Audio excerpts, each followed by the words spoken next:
Today, I'd like to talk about targeted pricing strategies, particularly for B2B companies. Who's this video for? If you've got bottom line profit responsibilities in your company or your division, if you're the CEO, owner, general manager, whatever it might be, this video is definitely targeted for you, particularly if you're in a B2B or industrial type of company. Manufacturing, distribution are excellent. Many service companies also, and it doesn't have to be B2B, but that's where my focus has been for the most part. Targeted pricing is treating different companies, different customers, your different customers, which you know are very different, treating them individually. And when you do this, it can be very profitable and work really well for your customers as well. Today, I'd like to walk you through how to create those targeted structures by customer, in some cases by product by customer, and grow your profits in the process. So let's walk through the process. The first thing is collecting the data. So we're talking about collecting transaction level data. When I worked at Money Center Bank, I did this type of work. I did this work for major hospitals, and collecting the data was always a major challenge. How do you get all this data, the details, so you can actually analyze it? Well, nowadays, with technology the way it is, we can connect into systems very easily, so you can get whenever you want it, you with a click of a button, you can get an update on your data. Now, what kind of data? Now, traditionally, I would look at accounting system data. Of course, that's where the numbers for your financials are. But nowadays, we can also get data from your sales process and your CRM system, from a payroll system, your HR system, from a whole ERP system, all these different systems we can do and connect them into a database. You may have heard of a relational database. That just means we can take these different sets of data, connect them together, and analyze them more effectively and faster. And yeah, it's really much more effective when you do that. So that's what we're talking about when we talk about collecting the data.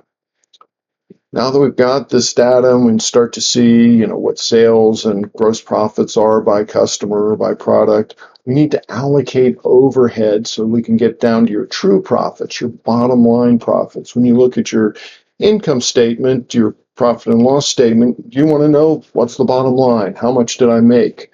So when you're thinking about your customers or your products or your services or some combination of those, you want to get to the bottom line. When you have to allocate the indirect costs, the things that are not directly included in providing that product or service. And so you've got to allocate those, and also just your plain overhead items that aren't maybe directly or even can be difficult to figure out how to put those to individual products, individual customers. And I've done this a ton, so this, there definitely are tools to do that make it work. And so we can get down to that net profit by product, by customer, by service. And it really can be very enlightening. I've got a story a little later I think you'll enjoy. Next, we've got this information in our database. We've allocated overhead. Now we can slice it and dice it and start getting some feel of the, what we should do with it.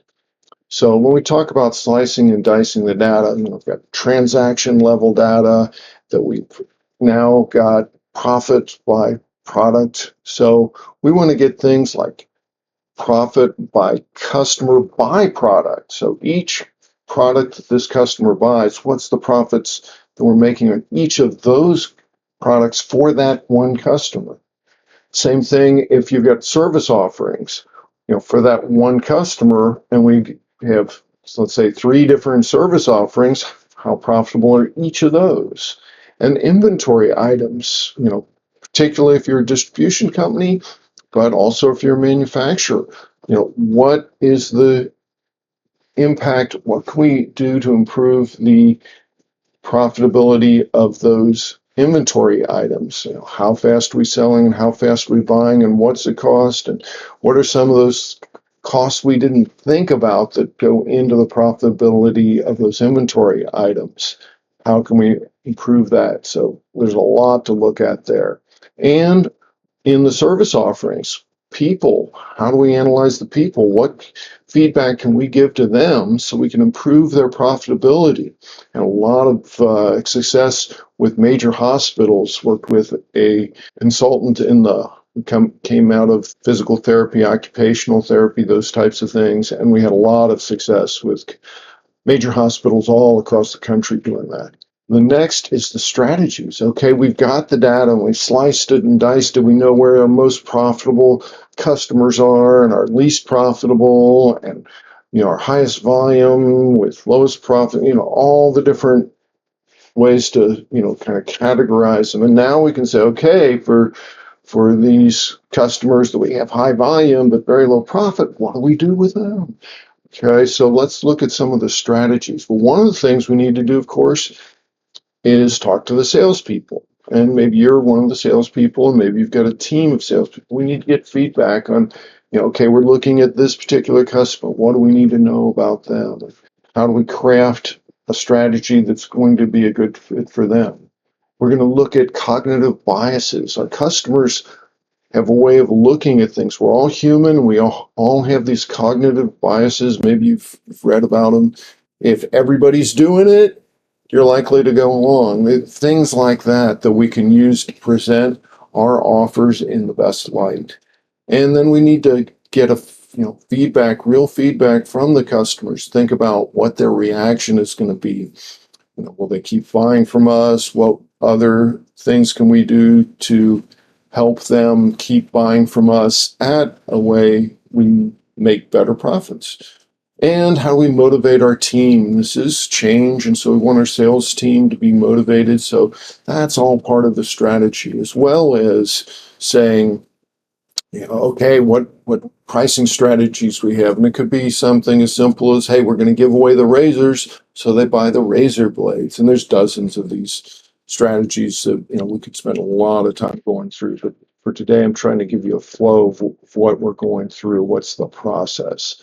So next, we're going to make these pricing changes. And we don't do it all in one step. You don't change everybody's pricing all in one day. A little too much chaos. So we step through it step by step by step and implement the plan. And we're going to be looking at our dashboard. We're going to have a dashboard that gives us feedback so we can see and you can get updates as you, just like I said, click of the button and see what's going on. Are the profits improving? You can put those details in Excel and massage the data yourself if you're so inclined. We've got a number of CFOs that really like to do that. And so we're going to track what the impact or the changes we're making and revise and update and make adjustments as we go forward and keep learning and keep improving your profits from this strategic pricing initiative. So let's talk about a quick story here. So got a CEO, fairly small company, manufacturing in the chemical space, 10 million revenue, so not a huge company. And they're explaining to me, hey, this sounds like a really interesting analysis. I'm looking forward to doing it. Just so you know what to expect. We operate in two markets. We've got the oil and gas. That's where we make our money. And we've got the construction space. I know we break even there. Don't freak out when you see it.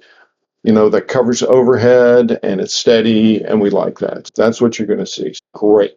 So we go back, we pull the data, we analyze it, we break it down, profit by product, divide that into market, and come back and talk to the CEO again and say, you were absolutely right.